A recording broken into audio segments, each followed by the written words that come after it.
오늘 함께 은혜 받으실 하나님의 말씀 에베소서 2장 1절로부터 10절의 말씀입니다. 에베소서 2장 1절로부터 10절, 제가 가진 신약성경 311면에 있습니다.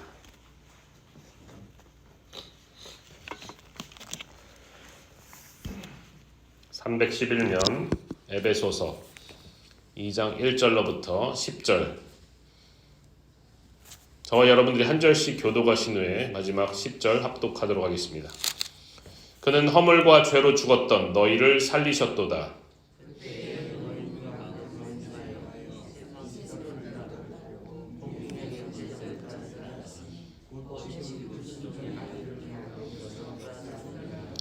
전에는 우리도 다 그 가운데서 우리 육체의 욕심을 따라 지내며 육체와 마음에 원하는 것을 하여 다른 이들과 같이 본질상 직노의 자녀이었더니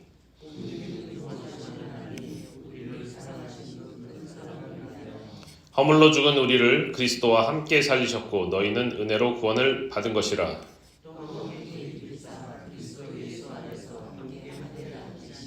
이는 그리스도 예수 안에서 우리에게 자비하심으로써 그 은혜의 지극히 풍성함을 오는 여러 세대에 나타내려 하심이라.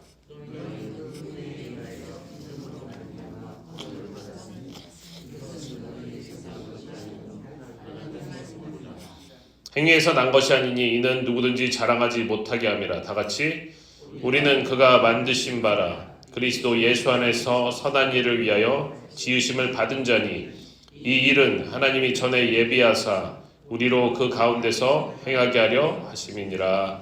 아멘. 할렐루야. 수요 새벽 2부 예배에 나오신 모든 성도 여러분들, 오늘도 그리스도 예수 안에서 은혜와 평강이 가득하시길 주님의 이름으로 축원합니다. 저는 오늘 은혜로 구원받고 선을 행하는 삶, 은혜로 구원받고 선을 행하는 삶이라는 제목으로 말씀을 전하도록 하겠습니다.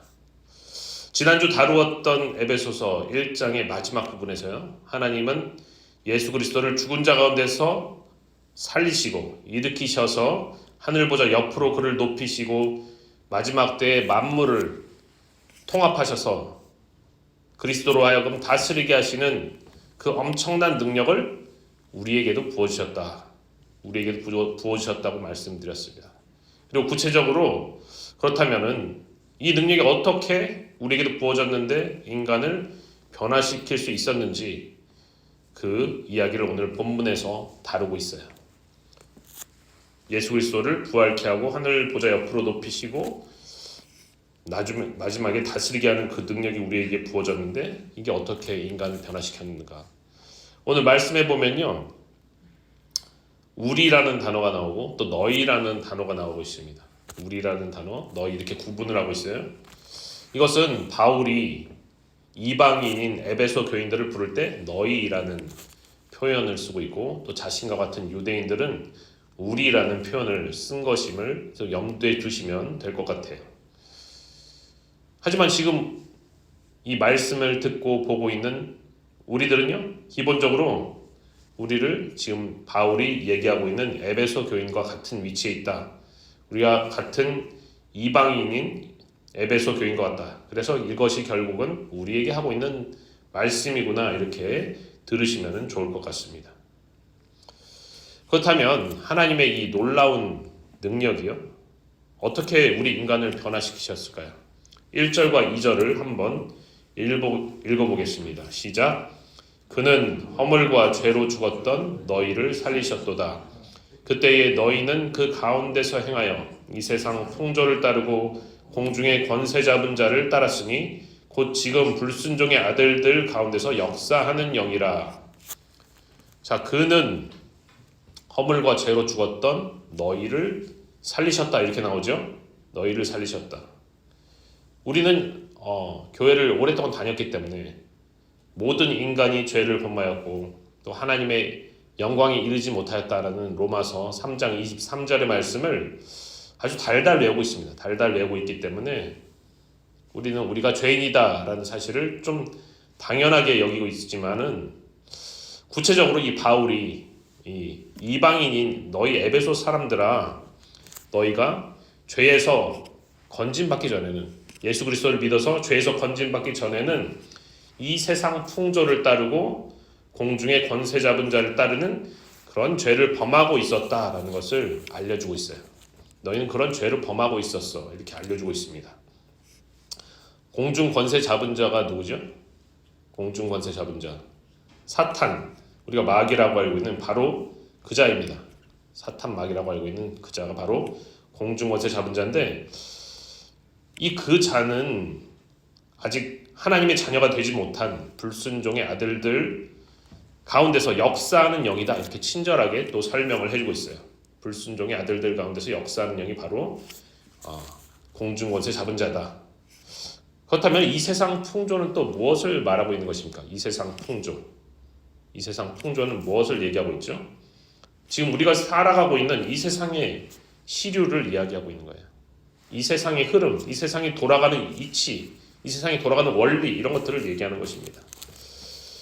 다시 말해 지금 세상이 굴러가는 방식을 이 세상 풍조라고 말하는 것인데 이것이 세상의 눈으로 보면은 옳은 거예요. 옳은 거. 세상의 눈으로 보면 이렇게 다 흘러가는 거야. 세상이 이런 방식으로 다 지금 돌아가고 있는 거야. 그래서 옳은 것처럼 보이지만 하나님 나라의 입장에서 본다면 이게 옳지 않은 것이 대부분이라는 거예요. 옳지 않은 것. 하나님의 뜻을 거슬려서 옳지 않은 것이 대부분이라는 것입니다. 예를 든다면은 돈이나 명예를 추구하는 삶이 인생의 목표가 된다든지 아니면은 성적인 부도덕함을 아무렇지도 않게 여기는 것이 바로 그런 세상의 풍조라고 할 수가 있는 거예요. 그 당시에 세상의 풍조. 뭐 지금도 크게 다를 바는 없겠지만요. 어느 정도 출세하고 어느 정도 돈을 벌어서 자기 이름을 나타내고 하는 것은 이 세상 살아가는 방식으로서 어느 정도 정당하게 받아들여질 수도 있겠지만 그런데 만약에 하나님이 없이 돈을 벌고 출세하고 이런 것들만 따라간다면은 그것은 탐욕이 될 수가 있어요. 탐욕은 성경에서 또 뭐라고 얘기합니까? 우상숭배라고 얘기하잖아요. 탐욕이 우상숭배다. 그렇다면은 하나님이 없기 때문에 허물과 죄로 죽는 삶이다라는 것입니다. 하나님이 없이 그런 것들만 쫓아간다면 허물과 죄로 죽는 삶이라는 거예요. 또 당시 우상의 문화 속에서요. 특히 남자들에게 이방 신전에서 창기와 결합하는 것은 공공연하게 허용이 되었었어요. 공공연하게. 이런 성적인 타락이 공공연하게 사회의 문화로 포장되기가 일쑤였다는 거예요. 이거 바로 세상의 시류라는 거예요. 세상의 시류, 세상의 풍조라는 것입니다. 이 공중 권세 잡은 자, 이 사탄은요. 하나님의 아름다운 창조 세계와 또 하나님의 형상을 닮은 인간을 파괴하기 위해서요. 교묘하게 이 인간을 하나님과 멀어지게 하는 그런 계책을 세우고 있다는 것입니다. 그래서 이 사탄은 공중권세 잡은 자는 이런 세상 시류를 따라가지 않는 사람에게는 뭔가 자꾸 불이익을 보게끔 아니면 뭔가 자꾸 손해를 보게끔 그렇게 배후에서 역사하고 있다는 것입니다. 배후에서 역사하고 있다는 거예요. 그렇다고 해서 이 죄가 악한 영들 탓일까요, 여러분? 이 죄 지은 것은 악한 영들이 나를 꿰어서 이 사탄이 나빠서 이렇게 죄를 지은 것일까요? 그렇지가 않다는 것입니다. 그럼에도 불구하고 죄는요, 우리에게 선택권이 있는 거예요. 우리에게 자유의지가 주어졌고 우리에게 선택권이 있는데 그 죄를 선택한 것입니다. 물론 유혹을 받았겠지만 선택권이 있어서 그것을 선택한 인간의 탓이라는 것입니다. 인간의 탓이라는 거예요. 선택은 어디까지나 인간의 몫이다. 그러므로 죄를 다른 핑계를 댈 수가 없다는 것입니다. 다른 핑계를 댈 수 없다. 그런데 이것이 과연 이방인만 그렇게 허물과 죄로 죽었던 것이었느냐?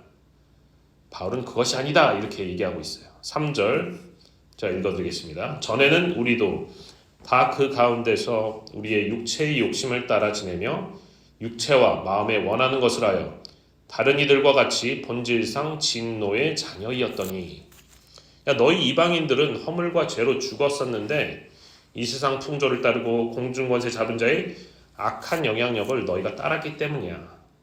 그런데 너희만 그랬던 것이 아니야. 너희만 그랬던 것이 아니라 하나님의 선민이라고 생각하고 있었던 우리 유대인들도 사실 너희와 똑같았어. 이런 얘기를 하는 것입니다. 사실 우리도 죄와 허물로 죽은 상태였다. 바울이 이렇게 이야기를 하고 있는 거예요. 야, 전에는 우리 유대인들도 다 그 공중권세 잡은 자의 영향력 가운데서 세상 풍조를 따르고 우리 육체의 욕심을 따라 지냈고 또 육체와 마음에 원하는 것을 다 하고 살았기 때문에 우리도 사실상 본질상 저주를 받을 진노의 자녀였다. 이렇게 말하고 있는 것이죠. 여러분, 우리가 죄에 대해서 이야기를 할 때요, 기존에 교회를 오래 다닌 그런 신자들은 이 죄를 다 받아들이고 내가 죄인이다 이런 것을 다 받아들이고 시작하는 것이지만요, 완전히 처음 이 교회를 처음 다니고 기독교를 처음 접하는 새 신자분들에게는 당신은 죄인입니다 하면요, 이것이 설득하는 것이 솔직히 쉽지가 않아요. 내가 왜 죄인이지? 특히 세상 살다 보면 다들 흠들이 있지만 가끔은 정말로 바르게 사는 사람도 있어요. 바르게. 그래서 정말 법 없이도 살 사람 가끔씩 있어요. 가끔씩. 내가 세상 법을 다 지키고 지금까지 빨간 줄 하나 없이 평생을 살아왔는데 내가 왜 죄인이냐 하면서 납득하지 못할 사람들도 있다는 것입니다.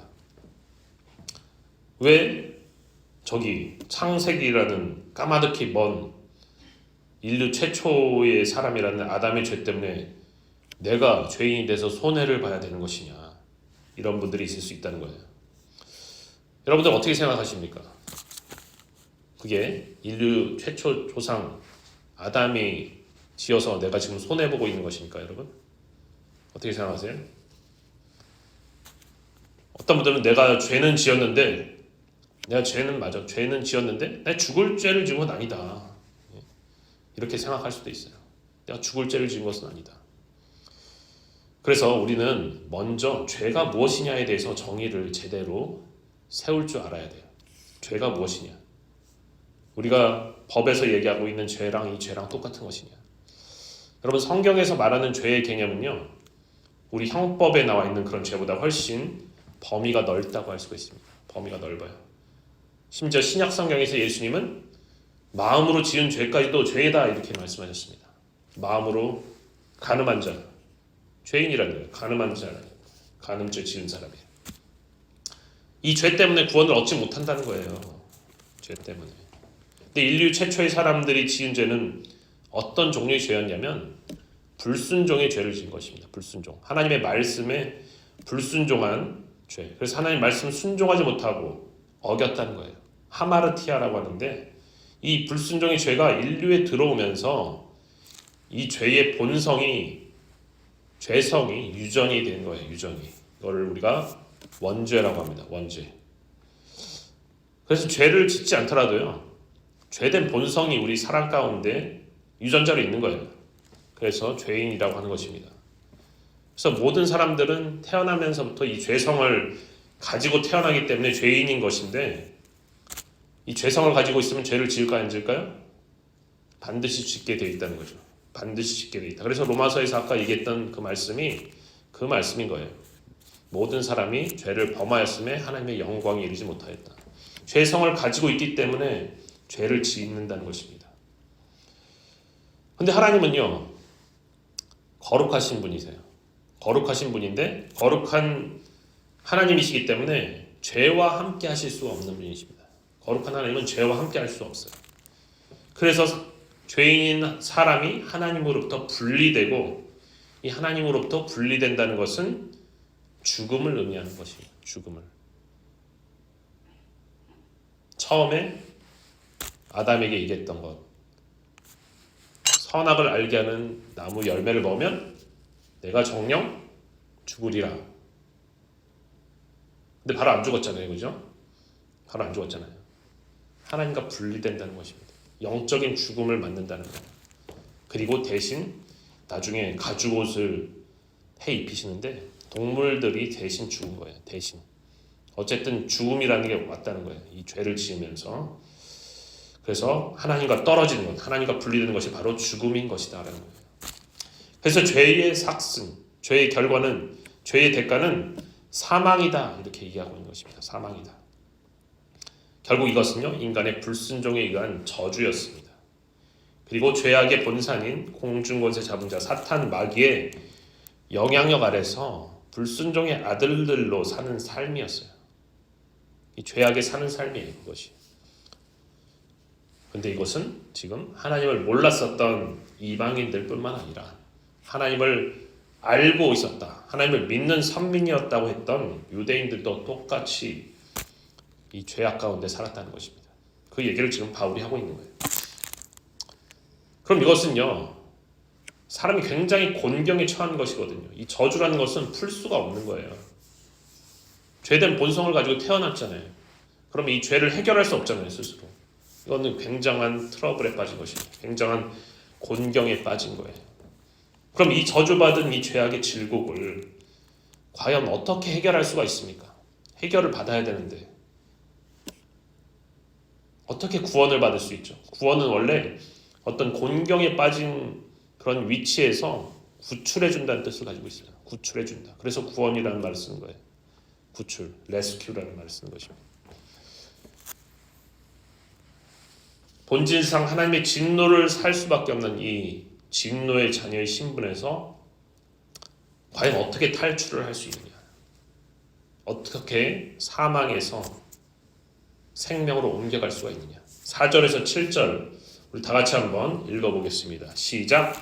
긍휼이 풍성하신 하나님이 우리를 사랑하신 그 큰 사랑을 인하여 허물로 죽은 우리를 그리스도와 함께 살리셨고 너희는 은혜로 구원을 받은 것이라. 또 함께 일으키사 그리스도 예수 안에서 함께 하늘에 앉히시니 이는 그리스도 예수 안에서 우리에게 자비하심으로써 그네의 지극히 풍성함을 너는 여러 세대에 나타내려 하심이라. 아멘.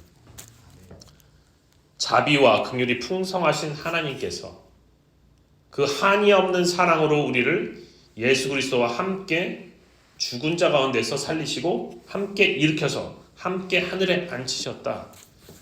바울이 이렇게 이야기하고 있습니다.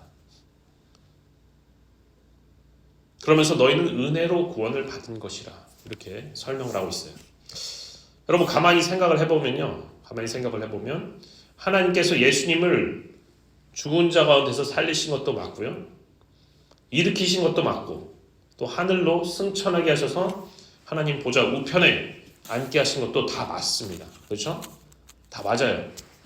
근데 이것은 예수님께 일어난 일이지 이것이 어떻게 우리에게 일어난 일이 된다, 이렇게 말할 수 있을까요?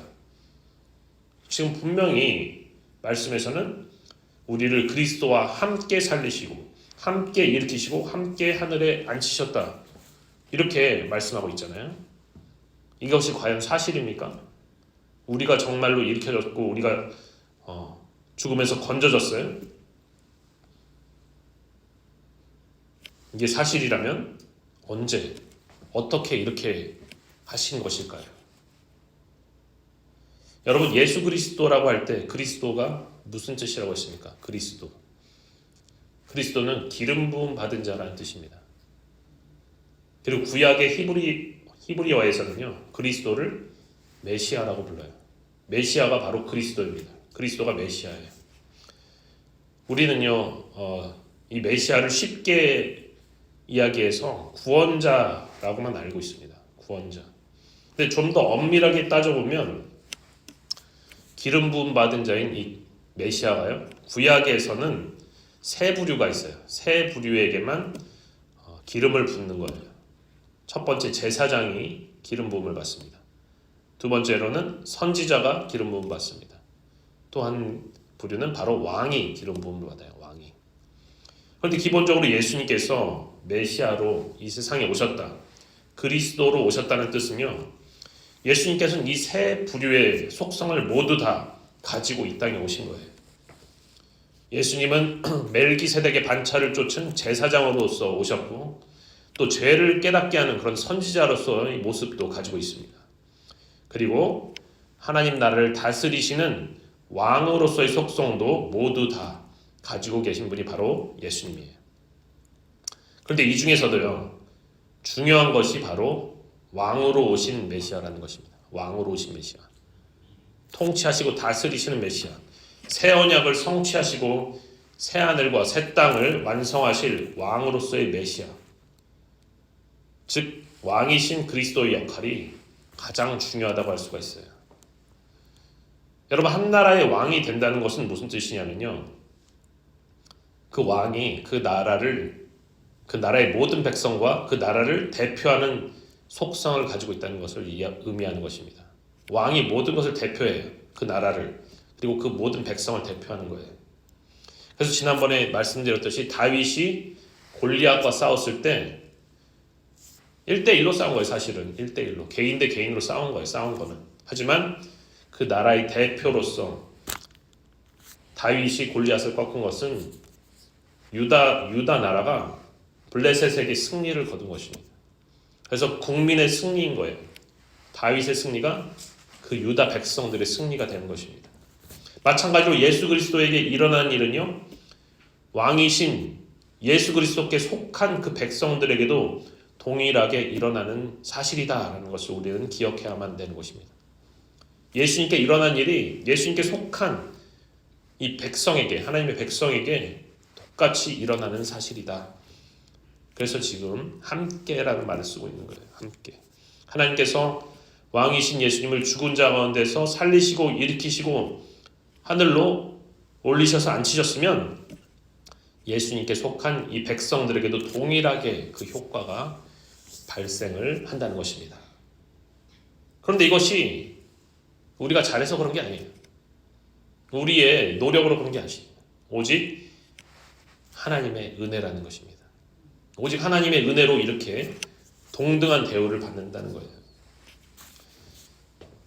그리스도 예수 안에서 우리에게 자비하심으로 그 은혜의 지극히 풍성함을 오는 여러 세대에게 나타내게 하시려고 하나님께서 그렇게 하셨다라는 것입니다. 이것이 바로 구원의 복음이라는 거예요.